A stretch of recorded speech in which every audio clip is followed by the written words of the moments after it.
Welcome to this edition of the Daily Whaley, November 17th, 2016.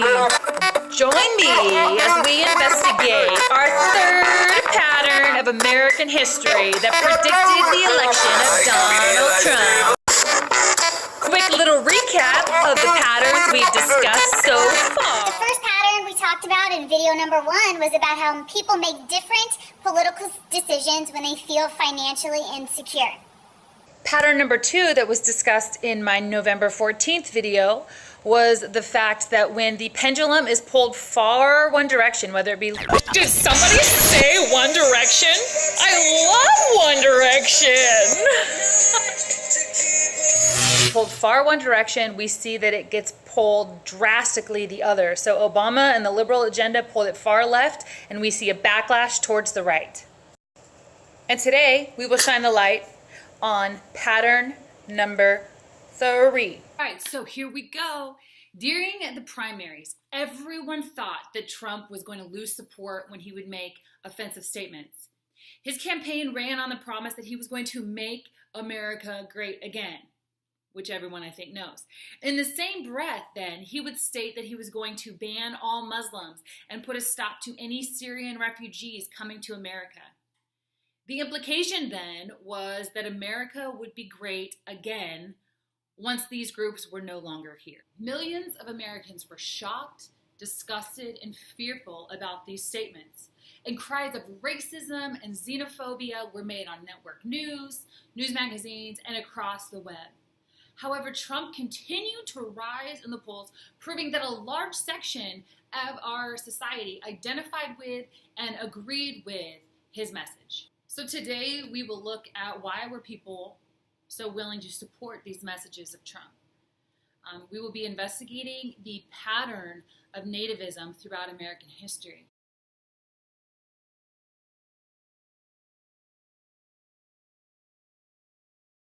What are the conditions of a political climate that create a sense of nativism? What's going on in the world? What's happening within a country that cause a large group of the public to feel nativist in nature?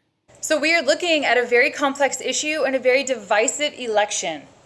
So remember, we are thinking like historians.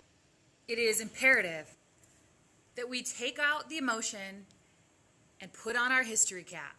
All right? It is time to think like a historian, investigate events, facts, and data, not our bias and not our own emotion. With that being said, put on your history cap, buckle up, and let's go. Here we go. Flashback to 1798. John Adams is our president. He's a Federalist. America is a young country, a small fish in a big pond.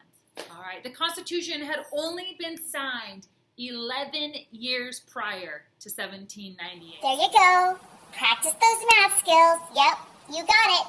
1798 minus 11. Let's see. 8 minus 1 is 7. 9 minus...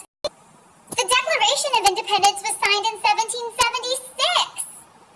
And you're saying the Constitution wasn't written and signed until 1787?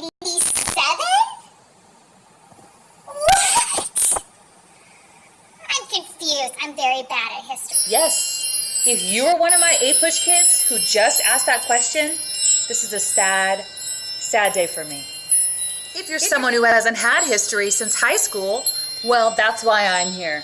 It's time to relearn. But the Declaration of Independence, Revolutionary War, Articles of Confederation, Shays' Rebellion, Constitutional Convention, signing of the Constitution, Bills of Rights, all of that will be saved for another video because we don't have time.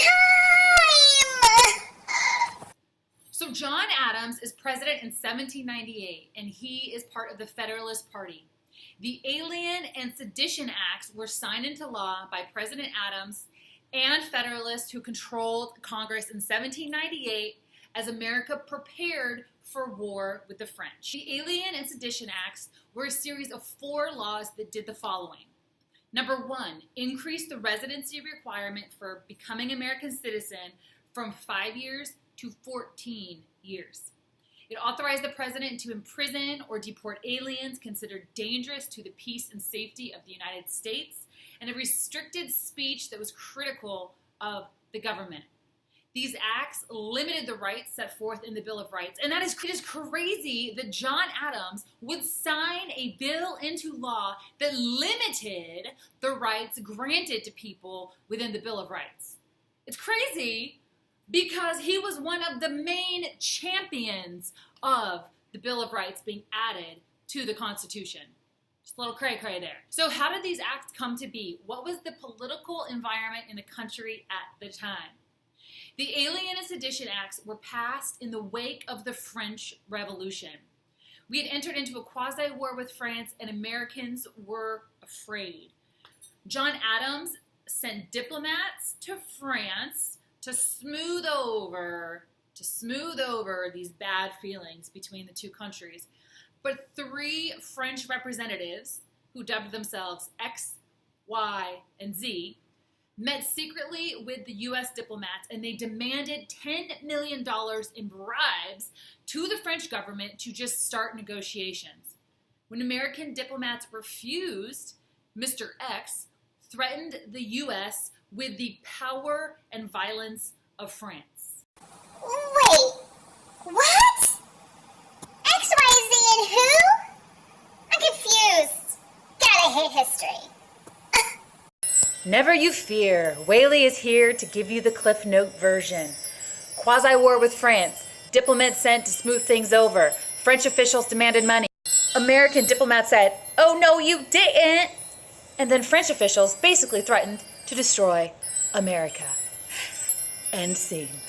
So, when the news of this event, known as the XYZ affair, reached Americans, they responded with a shrug. No, they responded in outrage. People were so upset. Then the rumors began to spread. Rumors of French invasion and enemy spies began to circulate amongst the masses, frightening many Americans. People sat at the dinner table and said, "Did you know there are French spies living in our midst?" Are you guys tracking with me? Americans were afraid of enemy infiltration, and the enemy was France. Therefore, Americans were afraid of puppies. No, people were afraid of the French Americans, French immigrants, which, by the way, I'm very glad we got over because I love French fries. I'm kind of obsessed with them. In fact, when we go out to eat, I can't even order French fries because I'll just eat the whole plate. Nom, nom, nom, nom. Are you thinking like a historian? Are you making connections? How is this similar to today? No, not my French fry eating. The fact that Americans were afraid of the enemy being in their midst. So, how are the Alien and Sedition Acts and the fear of enemy infiltration similar to our political climate? Think about it. Think about it. We are seeing the rise of ISIS, and people are afraid because, much like the rumors of 1798 and French invasion and enemy spies, people today fear that if they aren't already, ISIS could soon be living in our midst. These fears are further rationalized by the public when we see attacks like we did in San Bernardino. So, in 1798, the Alien and Sedition Acts, in essence, removed the freedoms granted in the Bill of Rights from certain groups, specifically from those who were French. And today, Trump suggests a ban on Muslims entering the country. So we see that people are motivated by fear of the unknown. It is fear that led to people expressing anti-French sentiments, and it is fear that propels anti-Muslim sentiment. And just like we see a massive divide in our country over this policy or over this stance, so too was there a divide in 1798.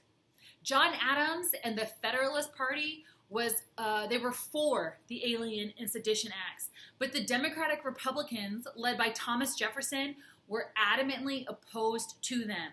In fact, Democratic Republicans spoke out, stating that the country had war fever. And in 1800, John Adams and Thomas Jefferson ran an incredibly negative presidential campaign against one another. You should see the attack ads they used. If you thought Clinton and Trump were bad, go back to the election of 1800. Seriously, Google it or YouTube it after this video. After. We just witnessed a very similar divide between Trump and Clinton supporters. We're still witnessing it. Millions of Americans are afraid and are concerned and want a ban and stricter regulations on immigration patterns in our country. And then millions of Americans are concerned but do not think that a ban on immigration, specifically a group of immigrants, is the answer. Let's fast forward to World War II. In June of 1939, the German ocean liner St. Louis and its 937 passengers, almost all of whom were Jewish, were turned away from the port of Miami. They were seeking asylum, they were turned away, and this forced the ship to return to Europe, where more than a quarter of the passengers on that ship ended up dying in the Holocaust. Why did the ship's refugees get turned away? Government officials from the State Department to the FBI to President FDR himself argued that refugees posed a serious threat to national security. There had been stories of spies who disguised themselves as refugees. One famous one was Herbert Barr, and the story of Barr was written about often in the media, which then fueled panic and fear of refugees actually being spies for the Nazis. In fact, the American ambassador to France made an unsubstantiated statement that France fell in 1940 partly because of a vast network of spying refugees. He said more than one-half the spies captured during actual military spy work against the French army were refugees from Germany. He said, "Do you believe there are no Nazi and communist agents of this sort in America?" So what we see then is that Americans become terrified of refugees coming to our country. And Americans become hostile towards Germans who are already living here. They were so hostile, in fact, that the German language became illegal to speak in public. Books by German authors were removed from the schools. Music by German composers was not allowed to be played. German books were actually burned in the streets, and much, much more. At the same time, we see that Japanese Americans are being interned due to the fear that they might be spies. So what we see this theme. Think about it thematically. People were afraid of spies and enemy infiltration, and that fear caused them to have a strong reaction against an entire group of people. So historians, please tell me, how can we compare the political climate in the late 1930s and early 1940s to the political climate today? Much like the Jews fleeing Nazi Germany, Syrian refugees are now fleeing from Bashar al-Assad and ISIS. They're fleeing from both of them. We have seen images and heard the stories of boats filled with refugees trying to reach the shores of any land that will take them. We have seen people putting their lives and the lives of their children at risk in order to flee the torment and imminent death that they face if they stay in Syria. Yet, much like the boat St. Louis that was turned away at the port of Miami, Americans have not responded to the refugee crisis of Syria. Stories of spies being amongst those seeking asylum has circulated the web. They were part of Trump's actual speech. Stories of sexual assault occurring in Germany at the hands of some of the male refugees has made headlines, and Americans have become afraid. We have governors who have come forward saying they will not accept refugees within their state, and their constituents have fully supported those statements. So Trump hits the stage and he states that he will ban Muslims from entering the country, and he receives cheers with that statement. World War II was a massive unsettling of global power. Americans were watching as Nazi Germany, Japan all made their moves, and Americans were terrified. And today, the world is experiencing massive political shifts, very unsettling. We see unrest in the Middle East. We see Russia making bold moves in foreign policy. We see ISIS taking ground where we never thought they would gain. And we have been sheltered due to our geographic location. Americans are watching this unrest and hoping it does not reach our doorstep. One way that people feel like they can keep all of this social and political unrest off of the doorstep of America is by not allowing it to come in. So that means then not allowing the people associated with it on any side to come in. Trump won the election, and many people don't know how he won when he made the statement about banning Muslims. Trump spoke to the fear that people are feeling. We can look at the history of fear and see how fear gives rise to Nativism. The Alien and Sedition Acts were passed because people were afraid of French infiltration. Refugees were turned away, German immigrants were treated terribly, and Japanese Americans were interned because people were afraid that anyone within these groups might be a spy. Today, Trump offers a Muslim ban as a solution, and he paints Clinton as someone who is enemy-friendly, someone who wants open borders, and someone who will allow any refugee to come in. If the pundits and pollsters had looked at our political climate and compared it to our own history, they could have predicted how this election would have turned out. Deborah Lipstadt, a historian, says that while today's refugee crisis is not identical to the mass migration patterns of World War II, we could still learn from past events. Historian Lipstadt states that simplistic kind of answers, close all the doors to refugees or welcome everyone, are equally dangerous and ultimately counterproductive. And basically, it's that, this time around, governments should be careful not to rush quickly into new policies, which is why it is important for Americans to know what their history is. People could have predicted that Trump was going to be president and gain so much popularity based on the fact that he spoke to people's financial insecurity, based on the fact that he promised to pull the political pendulum back to the conservative side, and based on the fact that he spoke to the fear that many Americans feel about refugees coming into our country.